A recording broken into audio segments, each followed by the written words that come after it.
अस्सलामुअलैकुम वीवर, क्या हाल चाल हैं? ठीक है। मेरा नाम है मलिक सुफ़वान, तो संडे पे मेरा यूट्यूब चैनल आपका व्लॉगर। तो गाइस अज दी व्लॉग शुरू करना है उस तो पहले जेरा नवा वीवर है सब्सक्राइब लाइक शेयर करे सी। जिमें कि मैं अज दुनियापुर वेंदा पिया क्योंकि दुनियापुर मेरा एक टेस्ट है, वो भी वेल्डिंग वाला टेस्ट है। तो VTI दे विच उत्थां करा मैं वेंदा हुण उत्थां करा टेस्ट देने ते बस आ चुकी है। बस ते बह चुका ते हुण वेंदा पिया सीधा VTI ते बस से देख सकते बाकी भी हैं।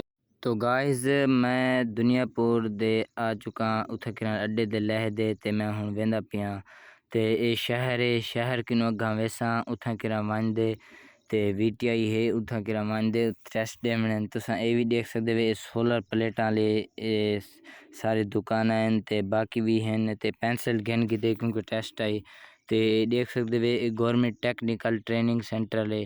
तो इत्थां करा मेरा वेल्डिंग वाला टेस्ट थी सी। वो टेस्ट देवन तो बाद मैं हुण टेस्ट देसां ते उत्थां करा प्रैक्टिकल भी टेस्ट देसां। देख सकते वे अंदर वेंदा पिया हुण अंदर वञण तो बाद अंदर दा व्यू तक चेक कर वेना ते हुण देख सकते वे गवर्नमेंट टेक्निकल ट्रेनिंग है। इत्थां करा वेल्डिंग वाला भी है, मेरा वेल्डिंग वाला प्लांट है ते उत्थां करा मैं वञण है। देख सकते वे कि वेल्डिंग वाली जा है ते अंदर एंट्री थींदे ही यानी कि एंट्री थींदे पे ते अंदर तो गाइस चेक कर सकते वे कमरा ही पिया जिथा करा सामान पाया थे वेल्डिंग वाला ते बाकी हुण तक दिखे न।